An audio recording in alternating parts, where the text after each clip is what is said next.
Hello students, welcome to your geography class. Today I am here with the last part of the chapter waste management. Hope you have seen part 1, 2 and 3 videos so that you easily can link with that part 4. Here students, today I will explain the 5R principles.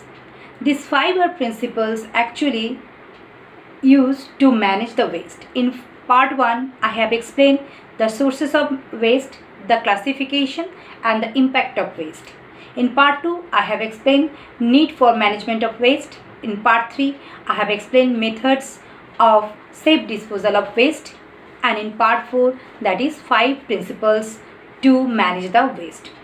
So let's start. Students, do you know waste management, it is not the problem of country like India and other developing countries. It is a universal problem, and all the countries of the world, they are trying to search for the most reliable and most that easy way to manage the waste. That's why we can say the most sustainable way they are searching to reduce the waste and to use this waste for betterment of that environment. So students, here these 5R principles, it will help you to know how different countries of the world they are using these principles to manage the waste, and here the main motive is there to minimize the use of waste, or we can say to minimize the generation of waste and to extract maximum benefit from the waste. So here student, please remember the aim. What is the aim of using these 5R? To minimize the generation of waste and to extract the maximum benefit from the waste. So it is very clear that these 5R principles helpful for our life and for the environment. Here I will start with these 5R. Students, the first point is reduce. What do you know by the term reduce? Reduce means minimization, decrease. So we have to reduce the use of those products and things which can generate more waste. Like instead of using polybags, polythene and plastics, we can use cloth bags, paper bags and jute bags. We have to promote awareness program among people. It means we have to make people more aware about that. We have to develop our technology to manage this waste and how we can reduce the waste. Next point, you are seeing refuse. What is refuse? Refuse means avoid. Like all of you are having so many pairs of clothes, so many pairs of shoes, but after that what we actually do? We go for that new one and we think that these clothes, these shoes are outdated and we have to become more updated, more modern. In that case, we are somehow using the resource of the environment. We are also generating more waste. So instead of doing that, if we use fabric for the old cloth, if you polish our shoes and use again, so that we can save the environment from generating the waste. So this is refuse. Even all of you at your home use paper napkin. In that case, even the tissues also, that by using of these paper napkins, we are generating the waste. In that case, instead of using these paper napkins, we can use washable cloth napkins that we can wash again and again, and we can use again and again. By that, old cloths we also can make.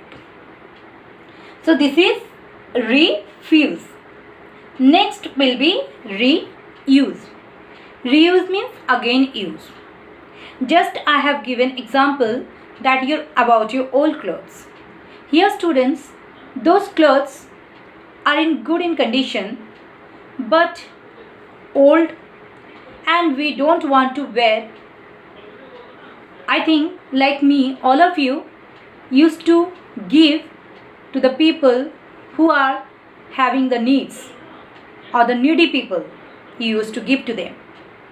It is good initiative, but if you are not giving to anyone, you can utilize these old clothes for making of doormats, table mats, even you can also use for making of dolls and for other so many handicraft purposes.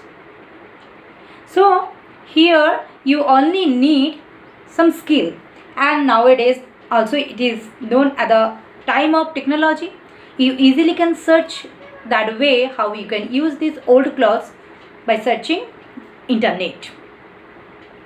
So here students, you have seen how the people are reusing the old cloth. Even the current advertisement coming, some of group of girls, they are using the old clothes, old jeans for they are designing different way and they are selling to the market. Yes, you also can do that.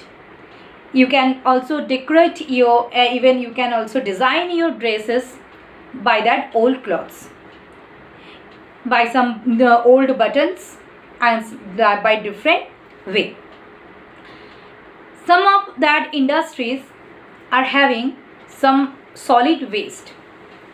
This waste sometimes it used as a raw material for other industries, like fly ash. This fly ash that used to make bricks, even it used as a raw material in that cement industry. So this is the example of reuse. Next student, recover. This recover, somewhere you will get to see regenerate. What is regenerate? That the waste we can use to generate electricity and power. We can use to generate heat, cooking gas. Even we can use it in that composite pit to make that compost or to make the humus or the natural fertilizer. So I think these four you have understood. Number 5, recycle, which we can use again by the way of recycling. Like paper, we can use again. But here some factors or some condition we have to remember. What are the conditions?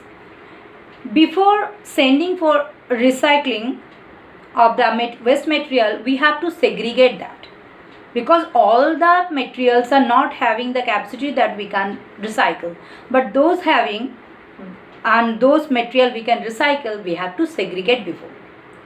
Then we can also recycle these things and we can get again as new, like some bad papers and some also old papers and cardboard we can use through that recycling process, and we can get computer paper, new computer paper and new packing box and other cardboards.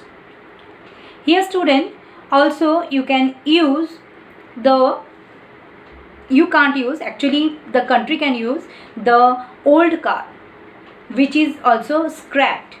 It means which is out of use, damaged, and that car actually made by steel. So here we can melt this car or damaged car and can make that steel cube. After that we can use this steel for making up other new things, steel things. So you have understood how we can apply these 5 R principles for managing the waste. Here the best, also one of the easy way to reuse your paper, I'm giving tips. Students, you are at home right now. You are also thinking how you will get the new notebook and where you will also do that your work. This time you are having your old notebooks. So take the pages from the old notebook which are not used and make a new notebook, and then copy down whatever you have understood in the video. So student, hope you have understood the chapter and read and be also with me. Thank you.